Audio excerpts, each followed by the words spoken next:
Hello, 4B, 4H, Miss Penny, Miss Lee, my children. Thank you for your questions. I am Hoptil Gibrotti, the spear breaker, and I'm going to try and answer some of your questions, and I've got some of our Viking friends to answer some of the other ones as well, so you hopefully all learn a little bit more about what it was like to live at the time of the Vikings. So if we can read out the questions, I'll try my best to answer them for you. 4H would like to know what it was like being in a Viking family. Oh, very busy a lot of the time. You didn't have all the things that you might take for granted, like running water and heating and microwaves.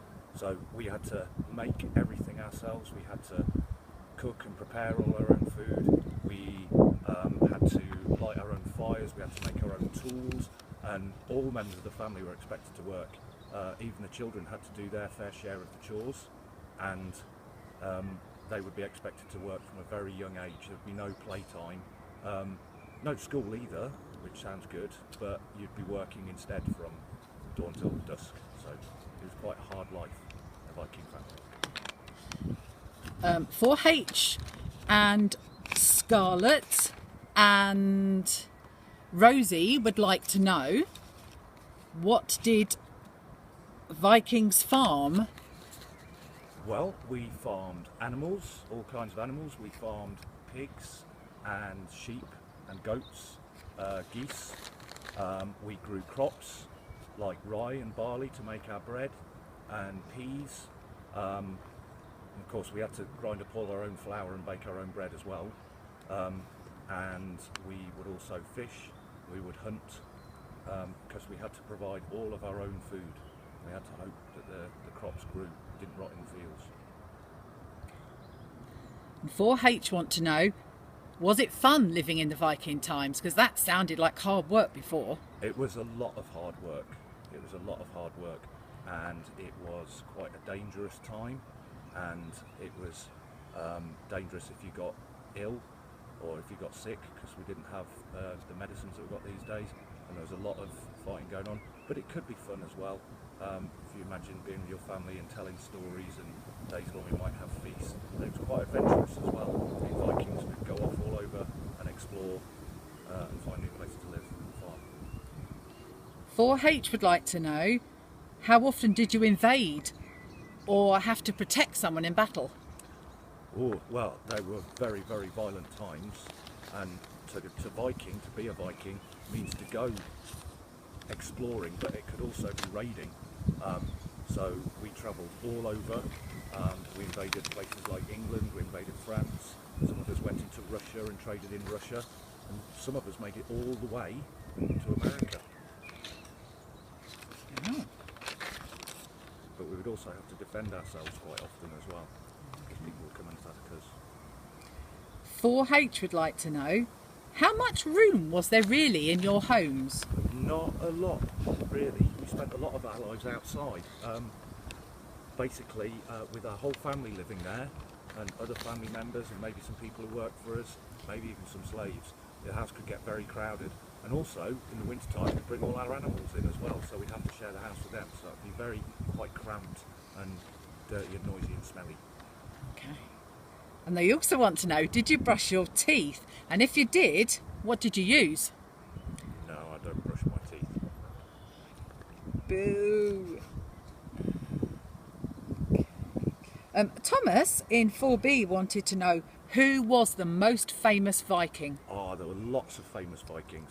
There was Leif Erikson. He's a Viking who made it all the way to America, where they found Viking remains. He travelled further than any of us. There was Harold, the King of Norway. Harold Hardrada, he was famous for invading England about the same time that the Battle of Hastings took place. There was another Viking called Harold Bluetooth, whose name we still remember now in modern devices, modern electronic devices.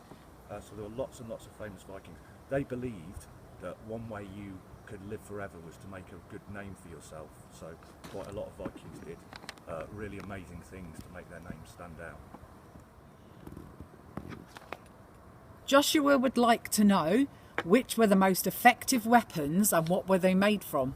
Well, they're made from iron steel. You can see I'm carrying quite a few with me here. I haven't got a spear, but what I have got, starting from the smallest, this is my seax. So this is like a long-bladed knife, but I might use that as a tool more than a weapon. If I was going into battle, I might carry an axe like this one, which has a special hook on it that's designed to hook over and pull people's shields out of the way so I can then hit them. Or, if I was a really good warrior, I might be able to afford to carry a sword like this one. They would be very expensive to make, so it takes a lot of time and effort to make a sword. But you can see they're very, very fierce weapons. And if I had one of them, I would have been trained to use it as well. So, I'd be a very good warrior. The most fierce weapon is probably this one. This is the Dane axe. This is a big two-handed axe that would swing round in great sweeps around us like that, and that could go through a man in one chop.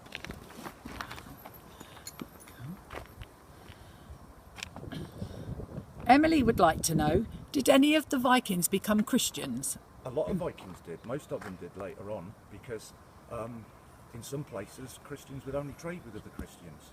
So a lot of Vikings converted to Christianity to trade, or at least said they had.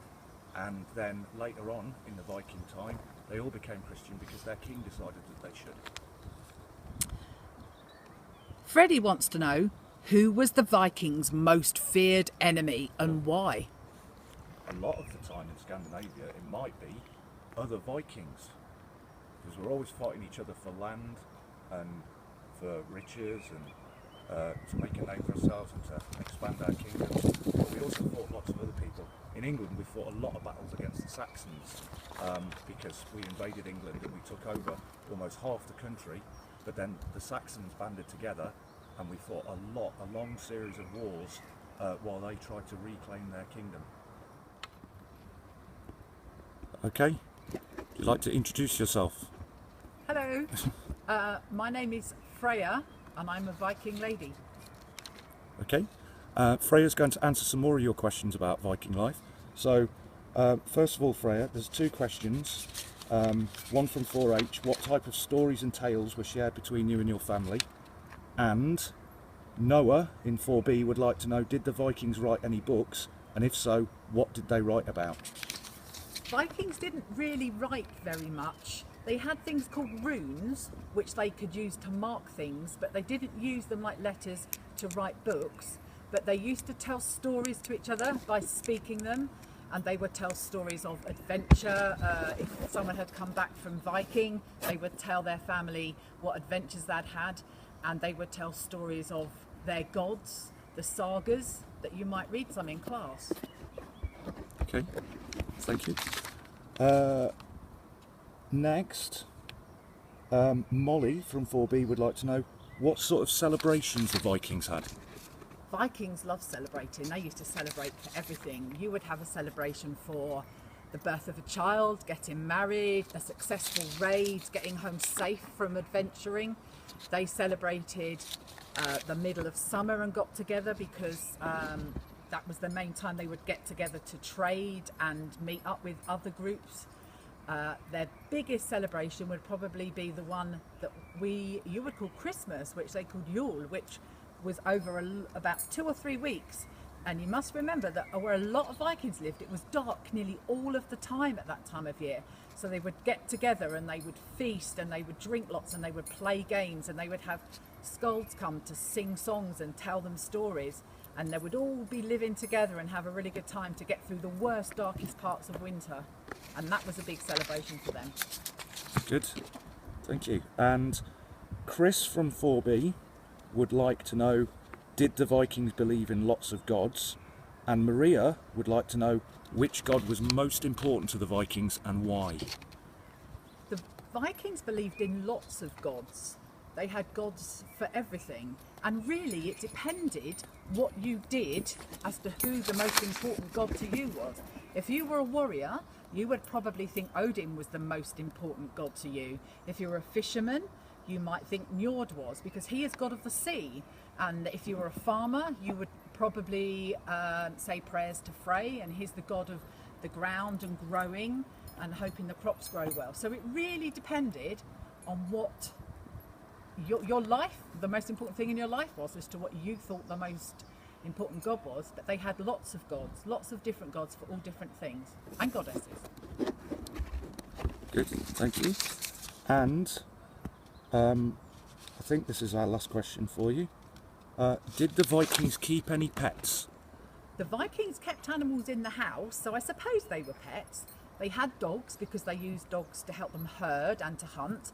And they also had cats because cats were a useful thing to have to keep rats and mice down from your grain stores. And it was tradition to give a bride as a wedding present a kitten to go into her new home with. Thank you very much, Freya. Right, so now we have another Viking. This is, well, could you introduce yourself? I am Bryn Cranston. Good. Bryn, we have some questions for you about your life in Viking times that Freya's going to read out for you. Bryn, what did your house look like? What was it made from? How was it built? And how many rooms did it have? My house didn't actually have any rooms. It was one long room with a section partitioned off. It had a fire in the middle and it kept our whole family and our livestock in it. It was made with wood frames and then mud for the walls and a thatch roof. Keep us dry. What were the main jobs in your village? Is that the whole question? Yeah. Oh, in the village I came from, the main job was fishermen. But then we also had people spinning, we had people baking, we had people hunting. There was a wide variety of places, of jobs for the place. Did any of your family members die in invasion battles? Quite a few. Our whole family, me, my brother, my father, his brother and his family all came over with the Great Heathen Army. And we lost my father, my uncle and two of his sons so far. How often did you have to invade or protect people in battle? My job is to protect my lord in battle or at the home, so every time I went out for a fight, since I've been of fighting age, I've been stood side by side with the leaders of the group. Toby in Class 4B wants to know, what evidence is there today of Vikings in Britain? Whereas obviously the evidence have been dug up, the villages, weapons, armour, items, and then there's also the place names.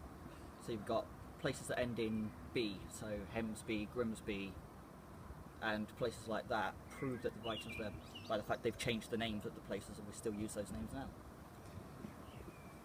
Millie wants to know, why were they called the Vikings? Viking wasn't so much a name as what you did, so to go out and take things by force to fight, often by boat, was to go Viking. It was much like being a pirate. Theo wants to know, what were some common Viking names? There's all kinds of them. Names that honoured the god, Thor, Balder, were fairly common. Then names that described animals that had